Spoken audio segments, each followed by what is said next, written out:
Pessoal, para essa função aqui, vamos pular aqueles diagramas, vamos investir o nosso tempo em outros rumos aqui, né? Vamos dar logo uma observada, ó, para a gente já praticar. Pegou a lei de formação, tem duas informações relevantes aqui. Primeiro, o termo que acompanha o x ao quadrado. Nesse caso ele não estava escrito, ele é 1, ele dá uma indicação muito forte para nós. Aqui ele indica que a concavidade, né, dessa parábola, se você sabe que é uma parábola pelo jeitão aqui, né, da lei de formação, é voltada para cima, correto? E aí você tem outra informação logo de cara. Ó, termo independente. O termo independente, né, então aqui, termo independente. Ele vai dizer para nós, né, o ponto de intersecção com o eixo das ordenadas, tá? E é isso. Então, logo de cara, você já tem uma noção muito razoável do gráfico, né? Claro que você tem que fazer algumas eliminações, mas num exemplo muito grosseiro, eu vou apagar já já, você tem informação que não pode ser esse tipo de gráfico, por exemplo. Concavidade para baixo, não, né? E outra coisa, você sabe que é concavidade para cima, mas que não pode ser, por exemplo, esse tipo de gráfico aqui, ó, a concavidade para cima. Por que não pode ser? Porque olha só o ponto de interseção do gráfico com o eixo das ordenadas aqui, com o eixo y. É um número positivo, teria que ser o -8. Então você teria que ter algo desse tipo aqui, né? Então, apagando aqui, ó, rapidão. Ó, então, alguma coisa assim poderia ser, supondo que aqui fosse o -8, né? Mas poderia ser algo mais fechado, um pouquinho aqui, né? Poderia ser algo ainda mais com a concavidade mais aberta. Poderia ser um gráfico que está mais para o lado de lá, ó, né? Para o lado esquerdo. Então tem muitas variações aqui que a gente precisa eliminar, né? A gente tem uma noção, mas não conseguimos fazer tudo logo de cara. Como é que eu vou começar a eliminar isso? Ora, se eu tenho, por exemplo, essas duas opções aqui, ó, eu sei que poderia ser algo desse tipo, considerando que aqui é o -8, ou que poderia ser algo desse tipo aqui, ó, também considerando parte, né, que vai passar no -8. Como é que eu sei melhor como é que fica isso? Repara, se eu tiver os zeros da função, né, olha aí do gráfico que está em preto, ó, se eu tiver os zeros da função dele, já vai ajudar. Se eu tiver os zeros da função, por exemplo, do outro, aí eu desempato. Ó. É isso que eu estou querendo dizer, né?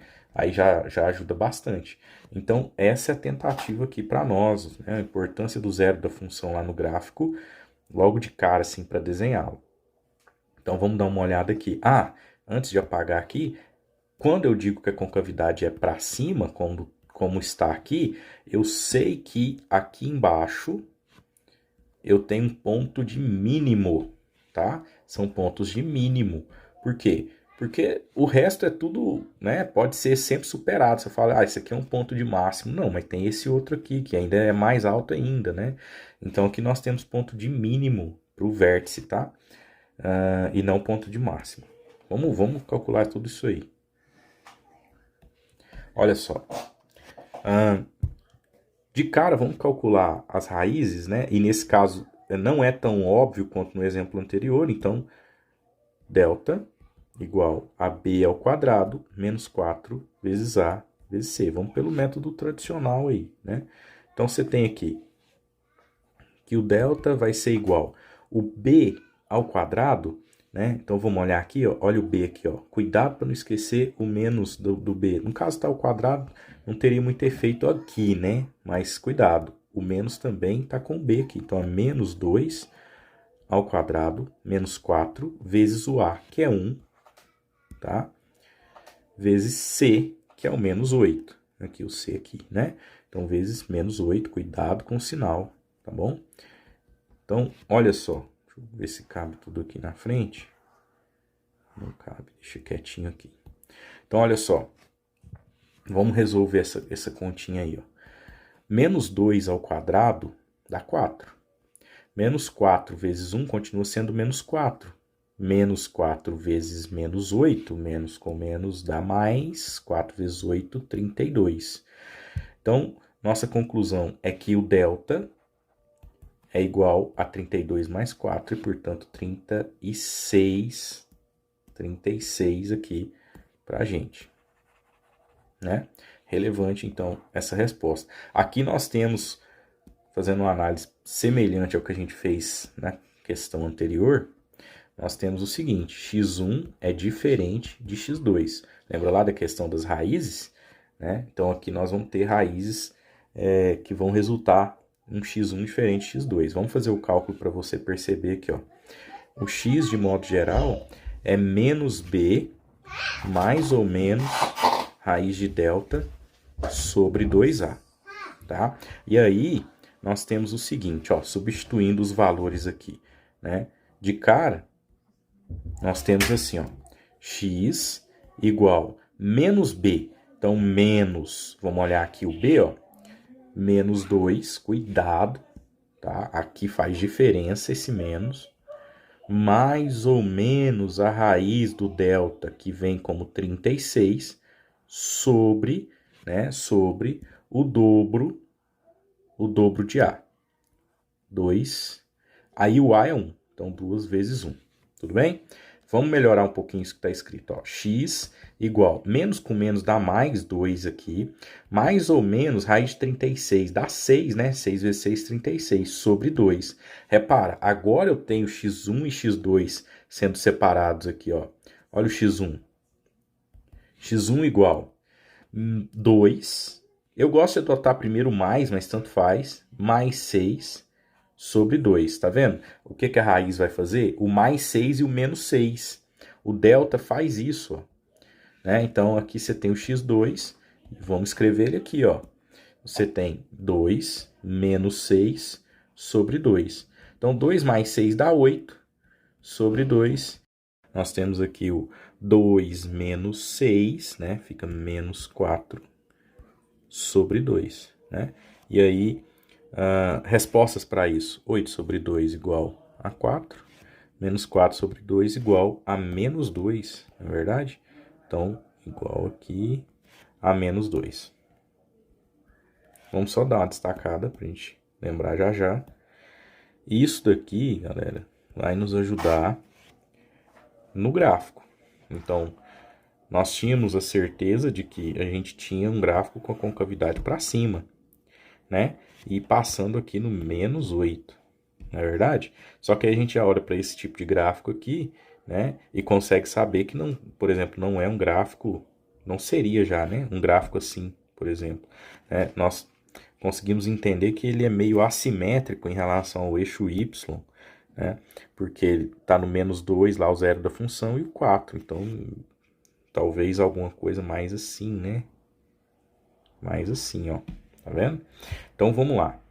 Essa é uma grande vantagem aí do zero da função, para dizer para nós como é que é isso, né? Mas além do zero da função, nós temos o ponto de mínimo nesse caso, né? Então, ponto de mínimo, tá? Ele é o quê? A gente vai chamar ele aqui, ó. Vamos trazer essas informações, ó. Ele é o x do vértice, que a gente diz, né? E o y do vértice, né? Desse gráfico, tudo bem? Então, vamos lá. O x do vértice, né? Você pode calcular por menos b sobre 2a, tá bom? Se, então, eu quiser calcular ele aqui, nós vamos ter menos b, menos, vamos voltar lá, ó. Quem é o b para nós? Menos 2. Então, tá vendo que eu falei do negativo? Ele é bem relevante ali, ó. Menos 2 sobre 2a. O a, então, novamente aqui, ó, é 1, tá? Então, a igual a 1. Então, esse menos com esse menos em cima fica mais, né? 2 dividido por 2, que é 1. Tudo bem? E aí, nós vamos aqui pro y do vértice. O y do vértice, ele é dado por menos delta sobre 4A, né? Como nós já calculamos ali, nós já temos o delta, então o y do vértice é menos o delta para nós, ó, deu 36, então menos 36 sobre 4 vezes 1. Então, menos 36 dividido por 4 dá 9. Vamos frisar aqui essas informações também, de observar elas no gráfico.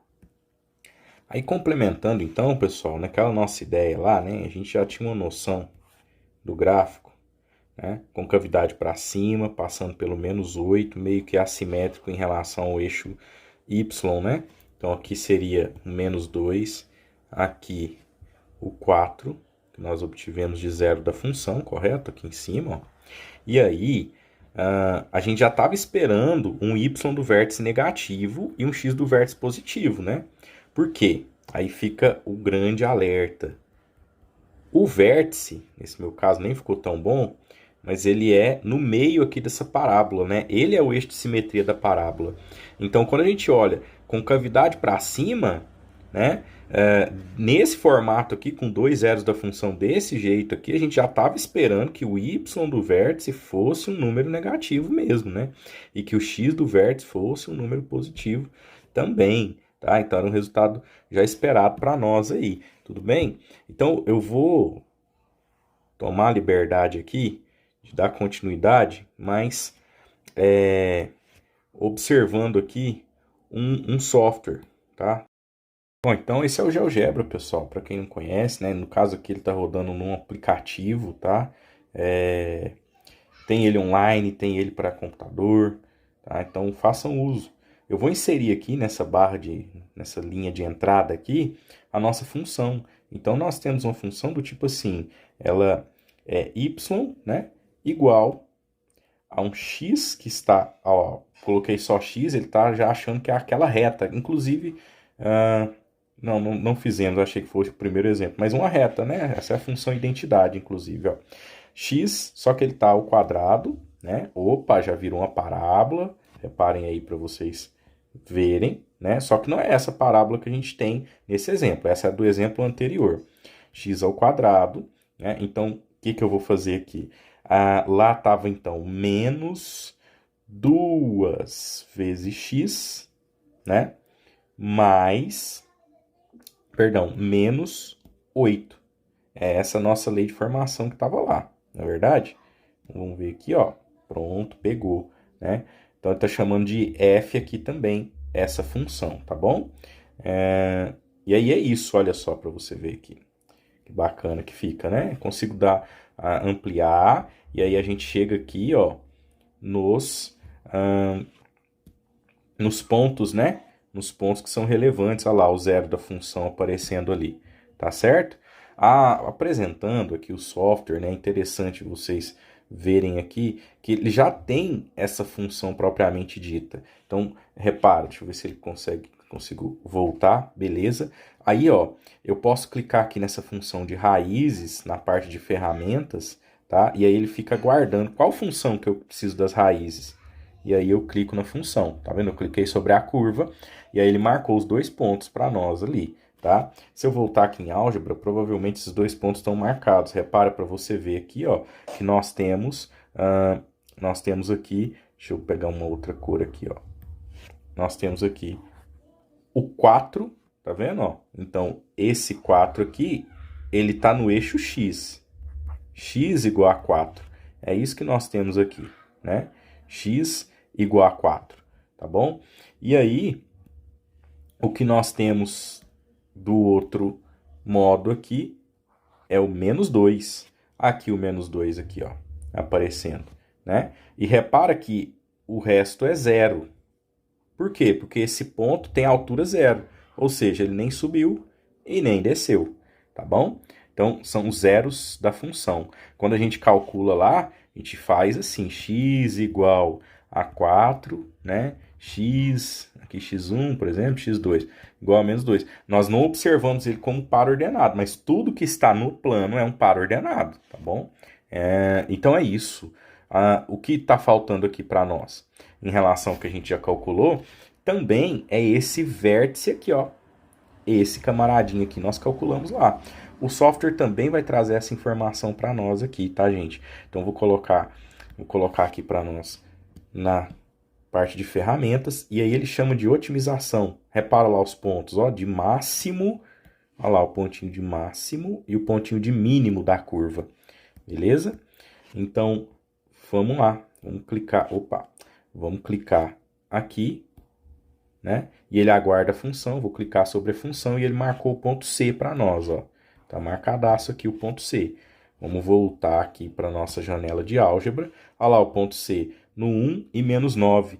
Exatamente aquilo que nós conseguimos determinar via fórmula lá. Tudo bem? Pausei aqui só para tomar a liberdade de cortar uma imagem lá do GeoGebra, né? Aquela que a gente estava mexendo, tá? Para colar ela aqui, ó. Para a gente trazer uma outra abordagem aqui. Vou até escrever assim, ó. De outra maneira, tá? De pensar aqui e complementar esse vídeo para que fique uma revisão mais completa da ideia, tá? De outra maneira, nós podemos imaginar assim, olha, nós detectamos que o vértice, ele está aqui no x igual a 1 e no y igual a menos 9.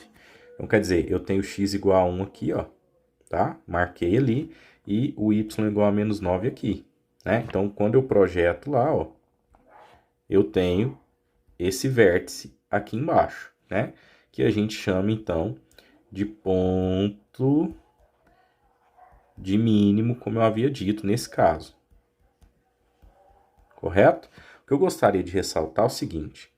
Nós conseguimos, então, trazer aqui uma reta, passando por esses dois pontos, que nós chamamos, então, de eixo de simetria dessa parábola, tá? De eixo de simetria da parábola. Se eu coloco...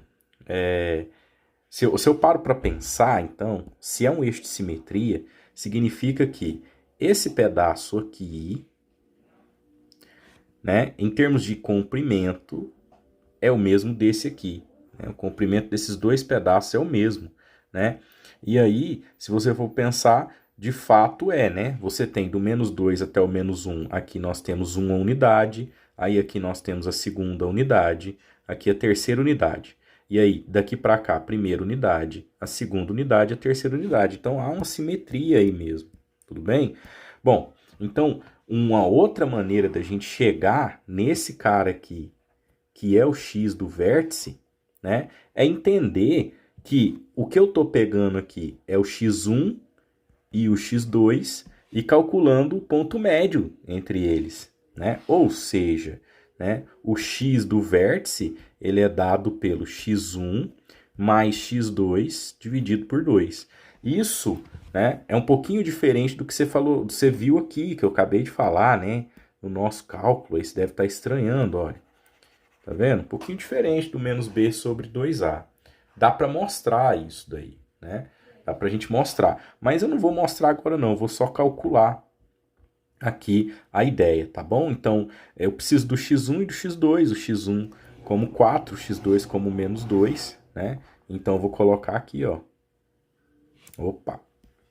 Então, eu vou colocar aqui 4 mais menos 2 sobre 2. Só 4 mais menos 2 dá 2. 2 dividido por 2 dá 1. Exatamente o valor que nós determinamos agora há pouco, usando a fórmula, né? Então tá aí uma alternativa e um jeito compreensível aí de tratar o x do vértice. Você pergunta, será que tem alguma maneira de mexer com o y do vértice dessa maneira? Tem também. Repara, o y do vértice nós trouxemos aqui como uma fórmula, menos delta sobre 4a, mas se eu interpretar a função como eu venho trabalhando com vocês, né, você tem a função f de x, tá bom? F de x está me entregando um determinado y. Ora, e se eu fizer o f de um x específico, do x do vértice?